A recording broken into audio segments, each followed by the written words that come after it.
I've been a leatherworker for a while, and here you'll see some of my favorite pieces. The black notebook cover I made when I was 20, so many years ago, and it's been with me through a lot. Here's my hand-bound Lord of the Rings, where I massacred a 50th anniversary edition I'd had for a while, and designed a custom leather cover for it. And here's my current notebook I write my first drafts in, which is has wards from the Demon Cycle, which is one of my favorite fantasy series. And just a few months ago, I made this very simple holster for my replica Smith & Wesson. And now that I have a fantasy book coming out, I decided what better thing to do than to dust off one of my other skills and try to hand-bind an epic leather-bound edition of my own book. I don't think I've ever seen anyone hand-make their own leather-bound edition of their own book, so I am going to venture out and do this. So let's get into it.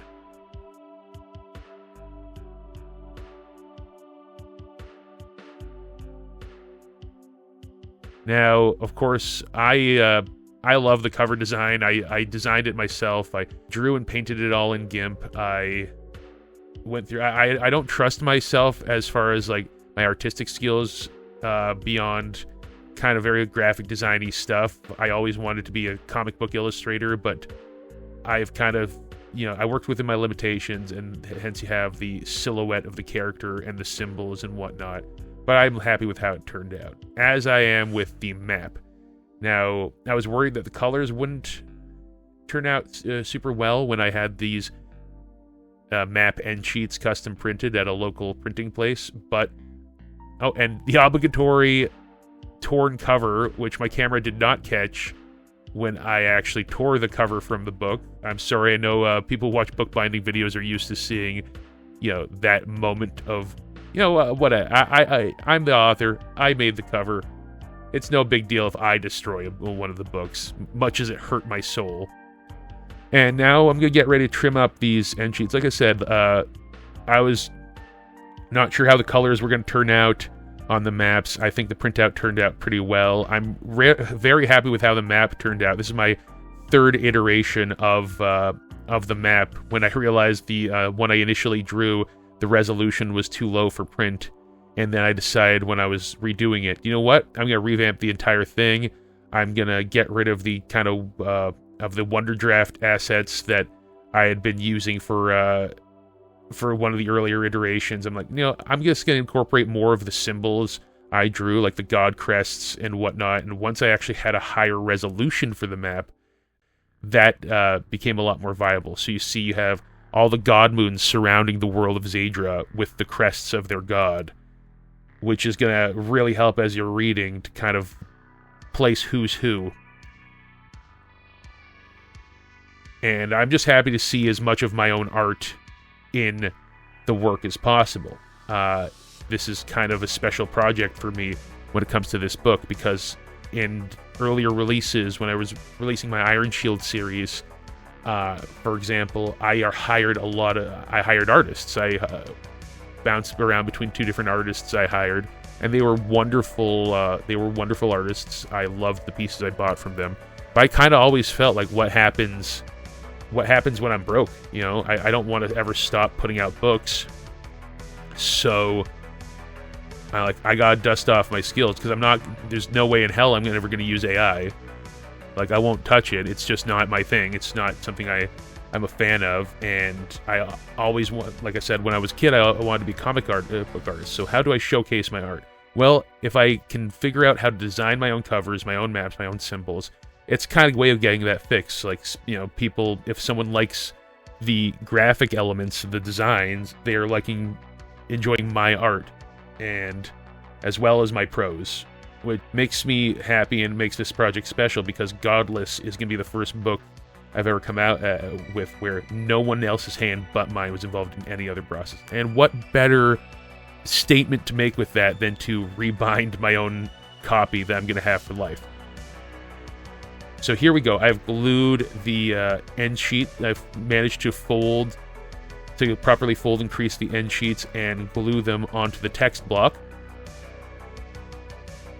And now I'm going to clamp it all down and start dry brushing with some red acrylic to get those sprayed edges. Now, I'm a leather worker, as I've said before, I'm a leather worker. When it comes to crafting, I'm a leather worker, not really a bookbinder. This is my first time doing any kind of traditional bookbinding technique. And even then, like, this is not really, I'm not really binding a leather-bound cover. I mean, a lot of modern day hardback books don't have, are perfect bound the same way paperbacks are, with maybe a facsimile of a headband glued on. But it's still fair to point out that I've just taken a paperback. I'm going to be gluing some binding cloth and some headbands to the spine and then putting in, but like the pages are still held in by glue and not stitched in. I'm not going through the rigmarole of tearing apart the paper, and like I'm just not that heavy into the bookbinding element. I'm dipping my toes, so to speak. But like, if you've ever watched, anyone rebind a paperback into a hardback, this is how it's done. I mean, I don't claim to have the best bookbinding video on YouTube. I've watched a lot of them, but what I find special about this is I hardly ever, or I don't think I've ever seen an author really do a really intense rebind of their own of one of their own books, and I want to see it done here. So now I've got the bookbinder's cloth I've cut to size, and I'm gluing it in place with some bookbinding glue.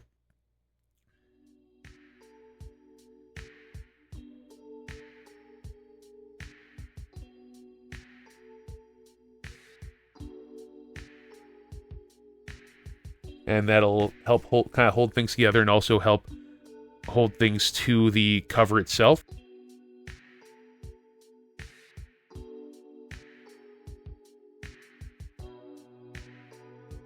And now I'm gonna take this bag of ribbon I've got and try to select the color that I want. And I think I went with I went with this kind of golden yellow.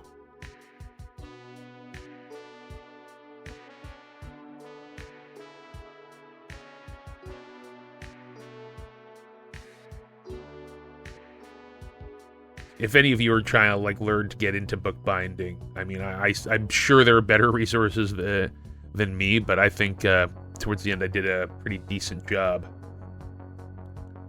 But yeah, the YouTube's full of bookbinders, and I kind of I was thinking oh, this was a new fad, until I realized it's just the algorithm telling me, giving me more, because I was I watched a bunch of leather craft and rebinding things, so.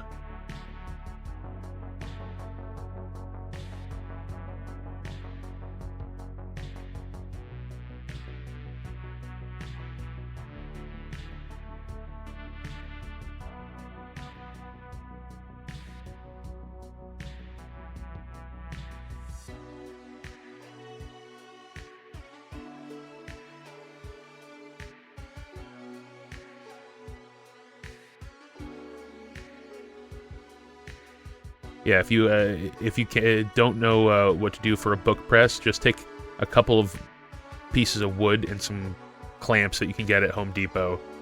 I think this set of 4 clamps is $50 or something. And here we go. This is these are what I'm using for the cover blocks. Rather than chipboard, I was scrounging around at the dollar store for some materials, and I saw these clipboards. I'm like, okay, you know what? It's a little bit thick. It might be a little bit thick, but I like how solid it is. It's like this pressboard wood, so I'm going to try that. And I'll tell you, it actually turned out pretty good. And I'm going to use chipboard salvaged from an old children's activity book as material for the embossing details. And here I've got a printout of the initial design I want to go for the leather-bound book. It's going to turn out quite different by the end. Just for simplicity's sake, because some of the finer details I was worried would not translate too well to being carved, and I just I decided to go for a more arcane look towards the end of it, something that looked more like it was a book set within the fantasy world of Xaidra.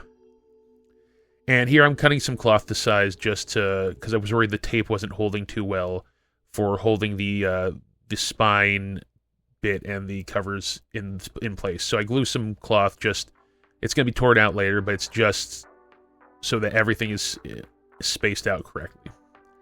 And now I'm going to start working on the embossing, on the embossed details. Just the chipboard that's going to go underneath the leather.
Now, here we've got the start of the actual cover blocks done, and we should be getting into the the actual leather portions in the next part of this series. So I hope you stick around. Again, let me know what you think in the comments, and thank you for watching. Take care.